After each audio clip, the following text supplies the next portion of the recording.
আসসালামু আলাইকুম বন্ধুরা, আজকে আমরা আইসিটির একটি তৃতীয় অধ্যায়ের একটি সৃজনশীল নিয়ে আলোচনা করব।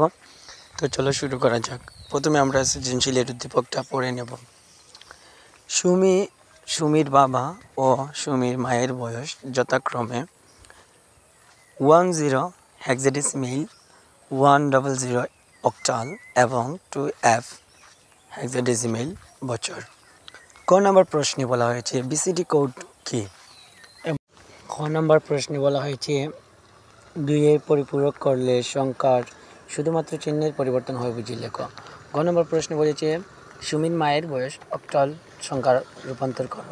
ঘ নম্বর প্রশ্নে বলেছে সুমির বাবার বয়স সুমির বয়সের কত গুণ তা বিশ্লেষণ করো।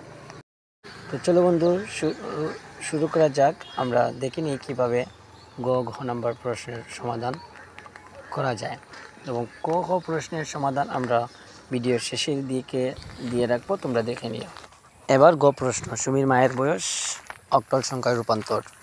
তো 2F, সুমির মায়ের বয়স 2F হেক্সাডেসিমেল সংখ্যা, তো 2F সমান সমান অক্টাল সংখ্যা কত হবে? তো আমরা জানি F সমান সমান 15 হেক্সা সংখ্যা। তো 2Fকে আমরা প্রথমে বাইনারি করলে 2 সমান সমান পাচ্ছি 0010 আর F সমান সমান পাচ্ছি 1111। তারপরে 0011 সমান সমান আমাদেরকে একটা অক্টাল করতে হবে। অক্টাল করলে 3 বেস করে ধরতে হবে, ধরলে 3টি 0 প্রথমে, তারপরে 101, তারপরে 3টি 1, তারপরে 3টি 0 সমান সমান 0 হয়, আর 101 সমান 5 হয়, আর 3টি 1 সমান 7 হয়। এটা হচ্ছে অক্টাল সংখ্যা। উত্তর হচ্ছে 57 অক্টাল সংখ্যা। এটাই হচ্ছে আনসার। তারপরে পরবর্তী বন্ধুতে আমরা ঘ নম্বর প্রশ্নের সমাধান দেখব। তো বন্ধুরা, সুমির বাবার বয়স সুমির বয়স দুটিকেই আমাদের প্রথমে দশমিকে রূপান্তর করতে হবে। তো সুমির বাবার বয়স 100 হেক্সাডেসিমেল ইকুয়াল দশমিক কত হবে? তো আমরা জানি দশমিক সংখ্যা নির্ণয় করতে হলে অবশ্যই যে সংখ্যাটি থাকবে সেই সংখ্যাটির সাথে অবশ্যই তার বেজ সংখ্যা গুণ করতে হবে। তো আমরা 1 × 8 প্লাস 0 × 8 প্লাস 0 × 8 আর তারপরে 8-এর উপর 0 পাওয়ার এবং 8-এর উপর 1 পাওয়ার এবং 8-এর উপর 2 পাওয়ার, এভাবে 0 থেকে 1 2 3 এভাবে যতটা সংখ্যা দেওয়া যায় ততটা দেওয়া যাবে। তারপরে 1 × 8কে 8 দিয়ে গুণ করলে 8 64 প্লাস 0 × 0 অর্থাৎ 8কে 8 দিয়ে 0 গুণ করলে 0ই হবে, প্লাস 0 × 8 সমান সমান 1, 1কে 0 দিয়ে গুণ করলে 0 হবে, প্লাস ইকুয়াল হবে 64, অর্থাৎ সুমির বাবার বয়স হবে 64 বছর।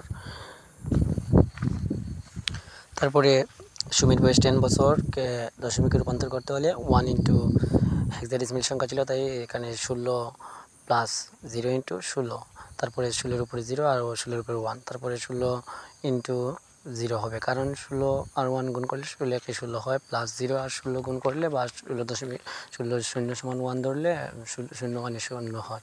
তাহলে সুমির বয়স হচ্ছে 16 বছর। তাহলে সুতরাং বলা যায় সুমির বাবার বয়স সুমির বয়সের 64/16 করলে 4 গুণ, অর্থাৎ 4 গুণ বেশি। তারপর ক নম্বর প্রশ্নটা দেওয়া আছে, আর ক নম্বর প্রশ্নটা তোমরা বই থেকে দেখে নিও এবং শিখে নিও। আশা করি বন্ধুরা ভিডিওটা দেখে ভালো লেগেছে এবং অঙ্কটা বুঝতে পেরেছো। না বুঝতে পারলে অবশ্যই কমেন্ট করে জানাবে আমার কোথায় দুর্বলতা আছে। এটা আমার প্রথম ভিডিও, আর আমার ভিডিওতে অবশ্যই লাইক করবেন, সাবস্ক্রাইব করে যাবেন। আমি চেষ্টা করবো আরও ভালো ভালো ভিডিও আপলোড করার জন্য। সাথে থাকার জন্য ধন্যবাদ।